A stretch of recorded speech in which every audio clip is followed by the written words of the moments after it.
Halo gengs, selamat datang di Zona Donghua Channel. Kali ini Mimin akan membahas spoiler Soulland 2. Buat kalian yang baru join, jangan lupa like, comment, dan subscribe, dan nyalakan notifikasinya agar kalian selalu update konten-konten terbaru dari Mimin tentunya. Oke, nggak usah lama-lama, langsung aja kita ke spoiler ya. Let's go! Huo Yuhao agak terlalu berlebihan menggunakan alat jiwa kelas 9, mengingat kultivasinya saat ini. Namun, peluru meriam jiwa stasioner berbeda. Peluru ini mudah dioperasikan, hanya perlu diledakkan. Pada dasarnya, itu hanyalah bom yang sangat mengerikan. Energi yang dibutuhkannya terkandung di dalamnya, dan tidak membutuhkan master jiwa manapun untuk menuangkan energi jiwanya. Tentu saja, berbeda halnya ketika menggunakan meriam jiwa khusus untuk melancarkan serangan jarak jauh. Jika memungkinkan, Huo Yuhao jauh lebih bersedia menembakkannya menggunakan meriam jiwa. Senjata itu adalah senjata jarak jauh yang bisa mencapai lebih dari 15 km, jauh lebih kuat daripada peluru biasa. Huo Yuhao tidak tahu berapa jarak terjauhnya. Hanya seorang insinyur jiwa kelas 9 yang tahu jarak pastinya.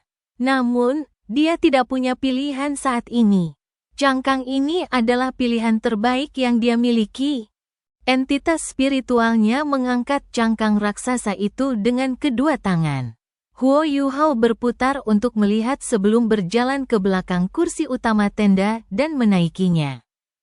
Menembakkan meriam jiwa stasioner kelas 9 ini tidaklah sulit. Formasi intinya hanya perlu dipicu. Sebagai seorang insinyur jiwa kelas 7 yang telah membuat alat jiwa kelas 8. Tidaklah sulit bagi Huo Yuhao untuk memicu formasi inti meriam jiwa ini. Setelah meletakkan cangkang meriam jiwa, Huo Yuhao menyimpan kotak itu. Kotak itu masih berharga, karena dapat mengisolasi aura cangkang meriam jiwa kelas 9. Setelah menyelesaikan semuanya, entitas spiritualnya tidak pergi. Jika ia ingin memicunya di saat yang tepat, ia harus melakukannya sendiri. Alih-alih mengatur waktu agar meledak sendiri. Karena itu, Huo Yuhao terpaksa kehilangan sebagian kekuatan spiritual yang tersisa dalam entitas spiritualnya. Ia hanya bisa mencoba melarikan diri ketika saatnya tiba. Jika tidak berhasil, ia hanya bisa pasrah menerima nasibnya. Setelah menyelesaikan semua ini, ia sudah membuka matanya di tendanya sendiri. Dan mulai membacakan beberapa mantra. Sebuah penghalang spiritual terbentuk di dalam tendanya sendiri. Tak lama kemudian, sebuah pintu gelap gulita perlahan terbuka. Dan beberapa sosok mulai berjalan keluar tanpa suara. Tenda yang awalnya cukup luas, dengan cepat menjadi agak sempit. Raja beruang es adalah yang terakhir keluar. Saking besarnya, ia menempati ruang paling banyak di dalam tenda. Yuhao, apakah kamu siap? Penatua Song bertanya pada Huo Yuhao. Huo Yuhao mengangguk dan berkata, "Aku sudah memasang peluru meriam jiwa stasioner kelas 9 yang disebut badai pemusnahan. Itu adalah alat jiwa kelas 9 yang secara khusus ditujukan untuk menghancurkan logam. Sangat merusak. Lebih jauh lagi, ia menyebabkan kehancuran dari dalam keluar. Pasukan insinyur jiwa itu pasti akan musnah. Aku hanya tidak tahu berapa banyak orang yang akan mati karenanya." Yan Shaoze berkata, "Yuhao, kau terlalu lemah. Ini perang, dan banyak orang mati. Yang perlu kita lakukan adalah segera mengakhirinya agar tidak ada lagi yang mati karenanya. Menghancurkan mesin-mesin strategis akan menyelamatkan lebih banyak orang." Mengerti? Huo Yuhao mengangguk pelan. Setelah melalui banyak pertempuran, ia telah menerima beberapa aspek perang. Penatua Song berkata, "Sudah waktunya. Bersiaplah untuk bertindak." Huo Yuhao melihat penghitung waktu yang telah ia siapkan sebelumnya dan mengangguk kepada Penatua Song. "Kita akan membantu Kekaisaran Jiwa Surgawi menghancurkan Legiun Insinyur Jiwa kali ini. Ini akan sangat meringankan tekanan pada mereka. Ini juga bisa dianggap sebagai balasan atas pengerahan kembali pasukan mereka. Saat berbicara, Huo Yuhao melepaskan deteksi spiritualnya dan menghubungkan pikirannya dengan rekan satu timnya. Deteksi spiritualnya perlahan menyebar. Ia telah mengamati sekelilingnya dan memeriksa setiap inci yang tidak memiliki penghalang spiritual. Ia memberikan denah area yang detail kepada rekan-rekannya, terutama tenda tempat Tangya menginap. Kuharap semua orang bisa mendengarkan perintahku nanti. Setelah kita menyelamatkan Guru Xiao ya, kita masih harus kembali ke sini dan memasuki kembali demiplanet spektralku. Kita baru aman jika itu terjadi. Setelah itu, kita akan memikirkan cara untuk melarikan diri. Tetua Song berkata, ya, mulai sekarang, kami akan mendengarkan perintahmu. Huo Yuhao sedikit terkejut ketika menatap Penatua Song. Ia hanya melihat semangat di matanya. Ia menarik napas dalam-dalam dan menenangkan diri. Huo Yuhao memfokuskan pikirannya dan mengalihkan perhatiannya ke entitas spiritualnya. Para master jiwa jahat ditempatkan di inti seluruh pangkalan. Pangkalan ini menampung lebih dari 100.000 orang, tersebar lebih dari 50 km ke segala arah. Formasi jiwa kedua terletak di dekat tepi pangkalan yang paling dekat dengan Kekaisaran Jiwa Surgawi. Huo Yuhao menyipitkan mata, tatapan misterius melintas di matanya. Entitas spiritualnya pun mulai beraksi. Tangannya menekan erat cangkang itu, dan seberkas kekuatan spiritual mengalir masuk. Hal ini memicu pembentukan inti badai pemusnahan. Tekanan mengerikan dilepaskan dari badai pemusnahan. Huo Yuhao hanya merasa bahwa entitas spiritualnya akan terkoyak. Sementara badai pemusnahan bersinar terang, memancarkan cahaya metalik yang terang. Huo Yuhao tak berani menunda lagi. Entitas spiritualnya hancur berkeping-keping. Ia memanfaatkan kekuatan ledakan itu untuk memaksa seberkas kekuatan spiritualnya keluar dari tenda. Kekuatan itu melesat secepat mungkin ke langit. Ia hanya bisa memanfaatkan waktu singkat ini untuk mempertahankan kekuatan spiritualnya. Meskipun hanya seberkas, ia akan tetap terluka parah jika hancur. Guo Nu memasuki formasi jiwanya. Pemeriksaan rutinnya akan segera berakhir. Meskipun ia sangat akrab dengan legionnya sendiri, ia tetap merasa bangga setiap kali berpatroli di formasi jiwanya.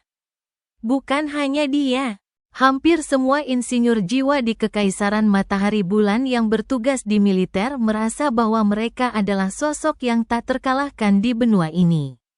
Di mata mereka, 3 kekaisaran di benua Douro yang asli tertinggal jauh di belakang. Tak lama lagi, mereka akan ditaklukkan oleh Kekaisaran Matahari Bulan. Hanya Kekaisaran Matahari Bulan yang layak menguasai seluruh benua, dan membantu benua ini berkembang lebih jauh. Inilah yang kau sebut hutan baja. Guo Nu mengangguk puas sambil mengamati formasi jiwanya untuk terakhir kalinya. Pengawasan dari luar dikurangi hari ini setelah perintah dari atasan. Dengan begitu, beban kerja para insinyur jiwa berkurang. Jika tidak, para insinyur jiwa harus dibagi menjadi 3 shift setiap hari untuk mengoperasikan alat-alat jiwa pengawasan. Setidaknya setengah dari insinyur jiwa perlu menuangkan kekuatan jiwa mereka ke dalam alat-alat jiwa setiap hari untuk merawatnya. Meskipun cara ini paling efektif, hal itu melemahkan kekuatan tempur Legiun Insinyur Jiwa. Tidak mudah bagi Guo Nu untuk mencapai posisinya saat ini. Ia sangat memperhatikan bawahannya. Di dalam hatinya, mereka adalah sumber dayanya yang paling berharga. Sebagai perbandingan, peralatan jiwa tidak sepenting itu. Jika peralatan jiwa terkuras, mereka dapat diisi ulang. Namun, insinyur jiwa tidak dapat dengan mudah digantikan. Tepat ketika Guo Nu hendak kembali ke tendanya, ia tiba-tiba merasa ada yang tidak beres. Suasana di sekitarnya tampak berubah. Sebagai seorang soldo uluo kelas 8, indranya masih cukup tajam, meskipun ia bukan seorang master jiwa tradisional. Ketika ia menyadari ada sesuatu yang salah, tanpa sadar ia menoleh ke arah yang ia rasakan. Yang ia lihat adalah cahaya aneh yang menyambar dari tenda komandannya. Ada apa? Guonu terkejut. Tampak seberkas cahaya intens memancar dari tenda. Perlahan menguat. Aura pembunuh tak kasat mata juga membubung dari tenda dengan kecepatan luar biasa. Namun, aura itu tampaknya telah diredam, sehingga berkas cahaya itu tidak sepenuhnya terlepas dari tenda. Ini tidak benar. Ada yang salah. Guonu berteriak. Semuanya, hati-hati. Lepaskan pertahanan kita. Cepat. Meskipun ia tidak tahu apa yang sedang terjadi, ia selalu sangat berhati-hati. Namun, hari sudah larut malam. Selain para insinyur jiwa yang bertugas, para insinyur jiwa lainnya sudah tidur. Dalam keadaan seperti itu, tidak banyak yang mendengar teriakannya.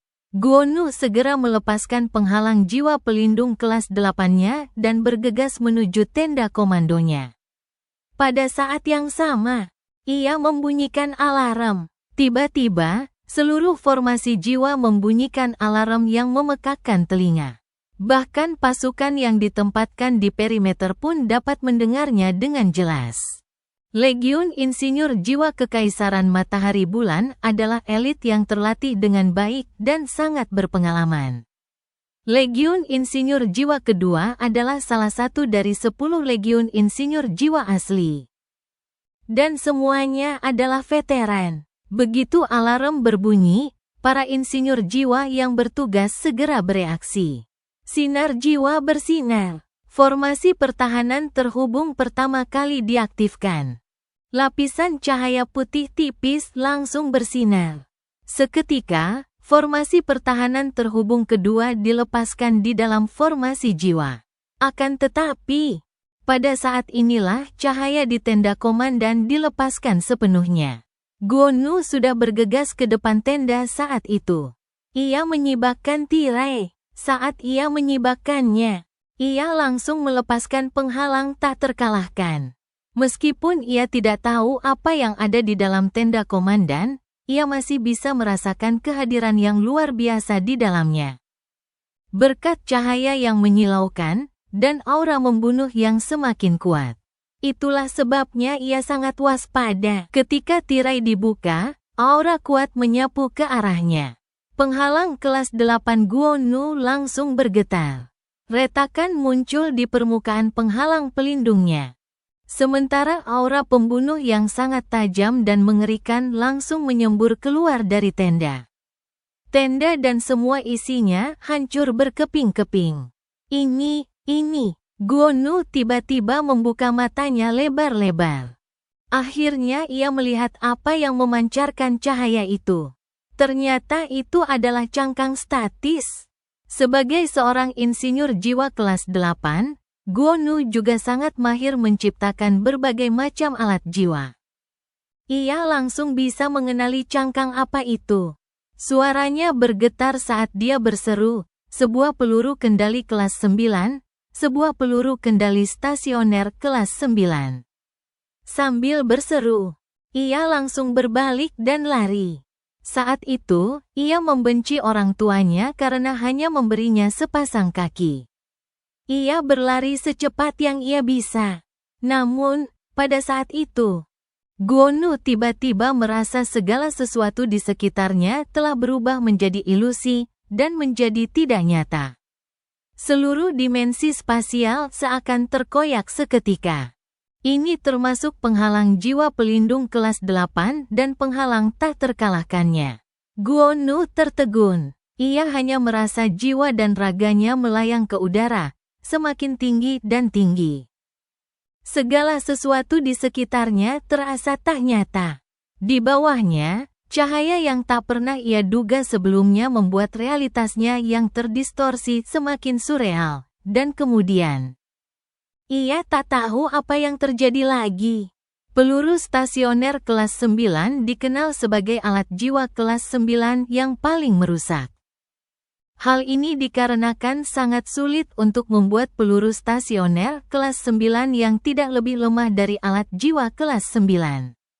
Dalam proses pembuatannya, seseorang tidak perlu khawatir apakah peluru tersebut mampu menahan sifat eksplosifnya. Oleh karena itu, peluru stasioner kelas 9 menjadi simbol ekstrim. Sederhananya, kekuatan peluru stasioner kelas 9 setara dengan serangan habis-habisan dari Ultimate Douluo. Bahkan bisa mencakup wilayah yang lebih luas. Guonu tidak lemah. Dia adalah seorang insinyur jiwa kelas 8. Namun, dia tidak punya peluang melawan peluru kelas 9 dari jarak sedekat itu. Sama sekali tidak ada peluang. Badai pemusnahan. Bahkan Huo Yuhao pun tidak tahu kekuatan sebenarnya dari peluru stasioner ini. Ia telah melarikan diri dengan peluru itu sebelum Nangong Wan sempat memperingatkannya. Saat ini, cangkang yang selama ini susah payah diperoleh Gereja Roh Kudus di masa lalu, telah sepenuhnya melepaskan kekuatannya. Langkah pertama hanyalah ledakan dahsyat yang diikuti lonjakan suhu dan tekanan ekstrim. Selama ledakan, bantalan-bantalan tipis terlepas dari cangkangnya. Setiap bantalan ini hanya seukuran kuku jari. Mereka berhamburan dengan sangat cepat selama ledakan. Mereka menembus hampir apa saja, tetapi akan menempel pada logam begitu menyentuhnya.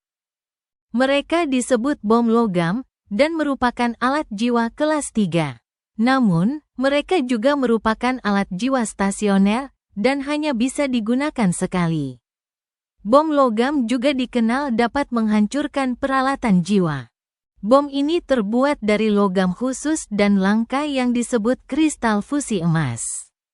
Logam langka ini dapat menyatu dengan sebagian besar logam lainnya. Para insinyur jiwa menggunakan titik khusus pada logam langka ini untuk mengukir formasi inti berdaya ledak tinggi pada kristal.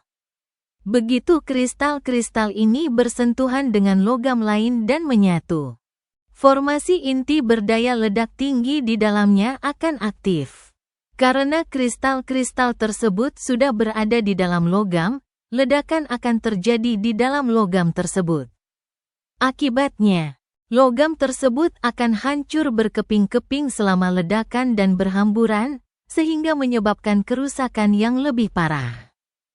Ledakan sekunder inilah yang menjadi alasan mengapa peluru kelas 9 ini disebut badai pemusnahan. Saat menciptakan badai pemusnahan ini, 1080 bom logam harus dibuat sebelum ditempatkan di dalamnya. Setelah itu, kristal fusi emas harus digunakan, sekaligus menciptakan lapisan pelindung untuk mencegah bom logam bersentuhan dengan logam lain. Lapisan pelindung ini berupa ruang hampa yang mengandung kekuatan spasial.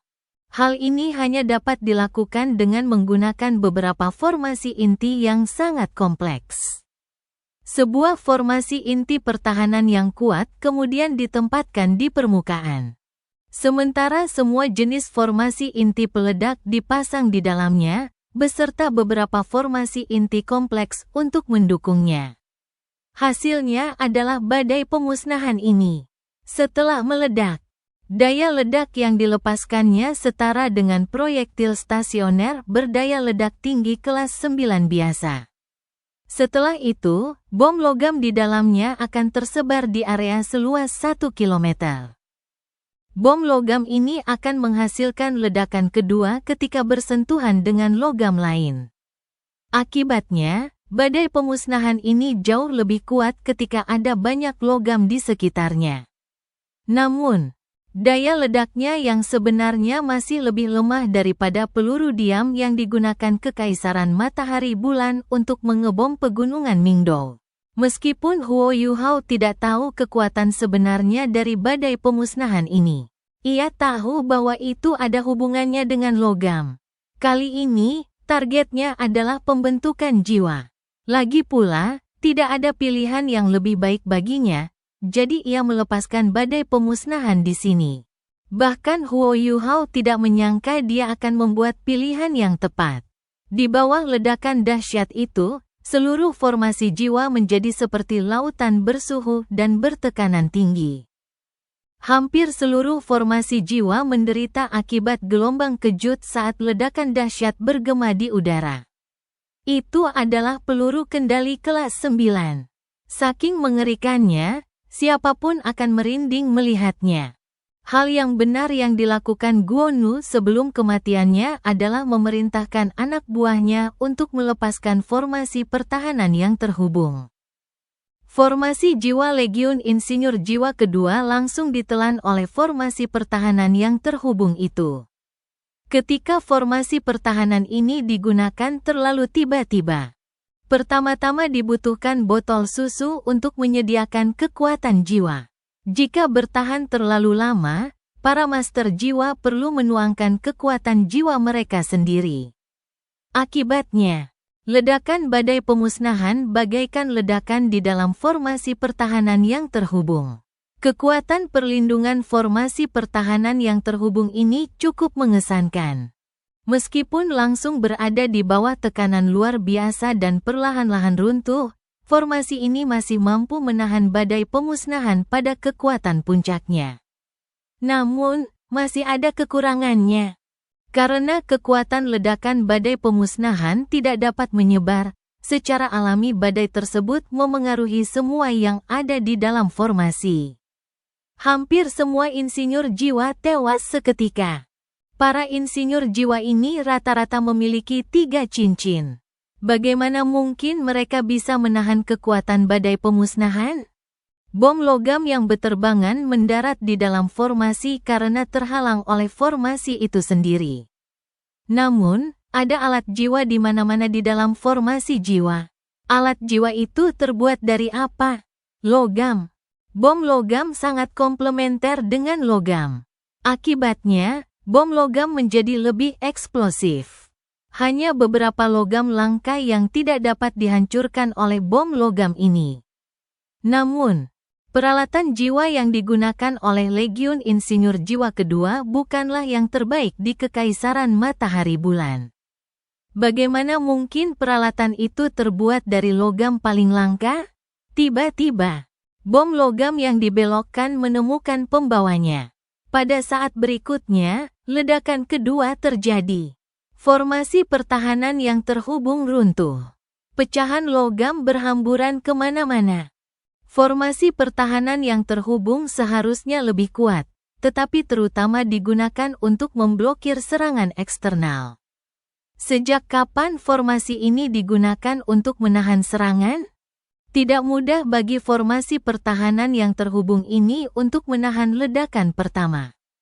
Namun, karena semua alat jiwa hancur, formasi pertahanan yang terhubung juga runtuh. Formasi itu tidak memiliki daya tahan terhadap ledakan kedua. Tenda-tenda di dekatnya langsung hancur berkeping-keping. Pecahan logam berhamburan hingga lebih dari 1000 meter. Di wilayah ini, hampir tidak ada prajurit yang selamat. Ledakan dan pecahan logam yang berterbangan membuka celah besar di markas Kekaisaran Matahari Bulan hanya dalam beberapa detik. Ledakannya begitu dahsyat hingga seluruh pangkalan menjadi waspada. Di wilayah inti tempat para master jiwa jahat ditempatkan, semua master jiwa jahat bergegas keluar dari tenda mereka. Dan hanya melihat cahaya yang melonjak di kejauhan. Tiba-tiba, alarm yang memekakkan telinga berbunyi di seluruh pangkalan. Formasi pertahanan yang terhubung di berbagai formasi jiwa dilepaskan.